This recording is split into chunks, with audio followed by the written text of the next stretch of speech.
No meio dessa pandemia, ainda há muitas perguntas sem resposta sobre o novo coronavírus. Uma das principais é sobre como ele vai evoluir. Ele vai sofrer novas mutações? Vai se tornar mais ou menos perigoso para os humanos no futuro? A gente ainda pode saber pouco sobre o SARS-CoV-2, mas a ciência tem um amplo conhecimento acumulado desde que o primeiro vírus foi formalmente identificado em 1892. Meu nome é Camila Costa e eu vou falar sobre por que e como os vírus evoluem. E eu vou começar com um convite que pode parecer estranho. Tente enxergar as coisas do ponto de vista de um vírus. Assim como nós e todos os organismos, esses agentes infecciosos precisam se reproduzir para garantir a sua existência. Mas os vírus são como uma espécie de cápsula de material genético. Eles precisam das células alheias para sua reprodução. Para isso, eles invadem um hospedeiro e usam as suas células para fazer cópias de si mesmos, e o mais rápido possível.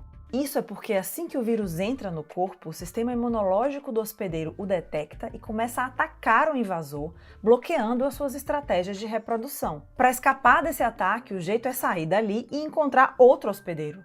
Mas como fazer isso? As opções variam segundo o tipo de vírus. Pode ser através das gotículas respiratórias que a gente expulsa ao falar, respirar, rir, tossir ou espirrar, como no caso da gripe ou da Covid-19.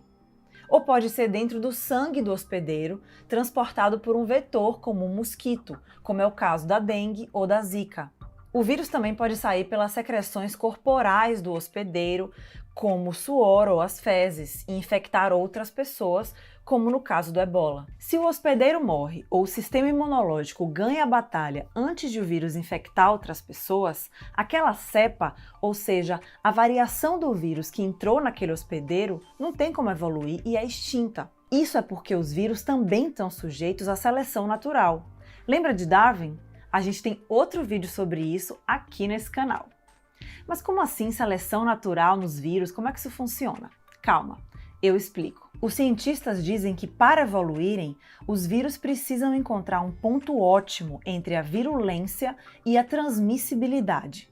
Quer dizer, um meio termo entre o mal-estar que eles provocam no hospedeiro e, por outro lado, a capacidade que eles têm de se espalharem. A seleção natural tende a equilibrar essas características, escolhendo vírus que, por um lado, consigam produzir cópias suficientes para infectar outras pessoas, mas que, por outro, não sejam tão mortíferos a ponto de impedir que o hospedeiro tenha oportunidade suficiente de transmissão. Isso explica por que alguns vírus prevalecem sobre outros.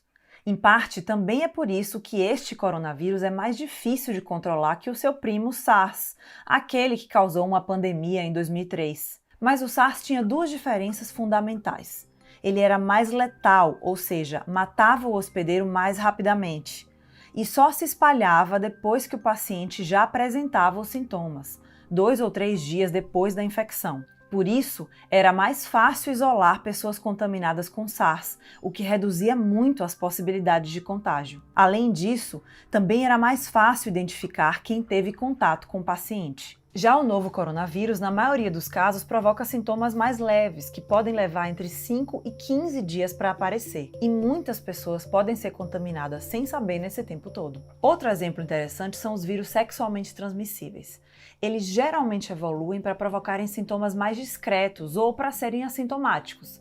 É o caso do HPV e da herpes. Isso permite que o portador do vírus não perceba que está doente e passe a infecção adiante para outros parceiros, ou mesmo que um parceiro em potencial não consiga detectar claramente os sintomas da doença em uma pessoa contaminada.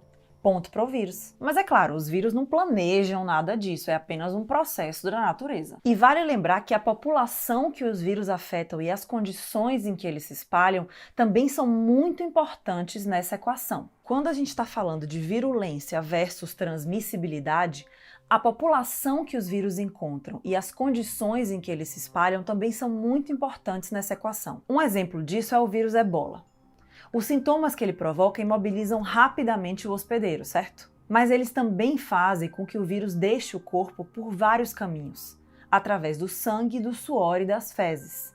Isso aumenta as possibilidades de transmissão para outras pessoas. Somando isso às possíveis más condições de higiene em um local, a falta de equipamentos ou de barreiras físicas para proteger as pessoas e a falta de uma vacina, a gente tem um cenário perfeito para um surto. Você já sabe como os vírus fazem para continuar existindo, então vamos ver como eles se diferenciam e por que alguns sofrem mutações. Os vírus podem ter seu material genético organizado em moléculas de DNA ou de RNA. Os de DNA costumam causar doenças mais persistentes, mas nem sempre provocam surtos. É o caso da herpes, da hepatite B. Já os de RNA geralmente têm a estrutura mais simples, se propagam mais rápido e causam mais epidemias. É o caso do Ebola, do Zika, dos vírus influenza que causam a gripe e dos coronavírus. A diferença principal entre os dois está na forma de se replicar. Os de DNA usam uma enzima das nossas células chamada DNA polimerase, que é capaz de encontrar e corrigir erros na cópia. Já os de RNA usam a RNA polimerase, que não faz essa checagem. Por causa disso, podem acontecer processos como um que é chamado de recombinação. É quando dois vírus de RNA invadem uma célula ao mesmo tempo, por exemplo, e seu material genético acaba se misturando lá dentro no momento de fazer a cópia. E isso cria vírus misturados.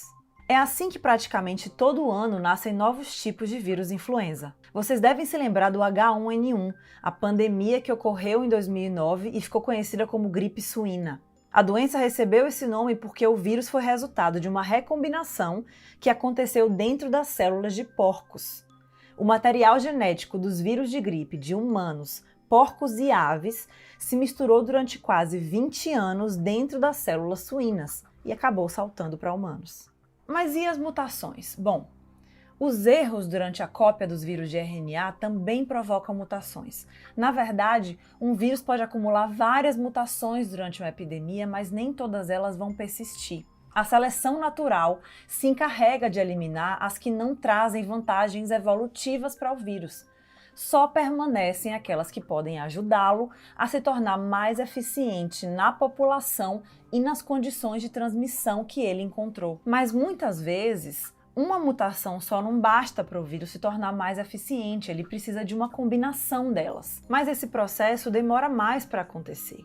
O vírus precisa passar por vários ciclos de cópia, que gerem vários erros aprovados pela seleção natural, até dar origem a uma cepa, ou seja, a uma variação do vírus que reúna todos esses erros que deram certo. É por isso que as mutações, mesmo que sejam comuns, raramente significam que um vírus vai se tornar mais mortífero, mais contagioso ou vai provocar sintomas mais graves de uma hora para outra. Não é assim rápido como aparece nos filmes. Mas foi uma dessas mutações que fez com que o novo coronavírus pulasse de um animal para os humanos. O mais provável, segundo os especialistas, é que o vírus tenha passado para as pessoas algumas vezes por um longo tempo, sem provocar sintomas, até que a mutação fosse capaz de nos infectar. Mas desde o início da pandemia, nenhum estudo identificou mutações que tornassem o novo coronavírus mais letal ou mais contagioso.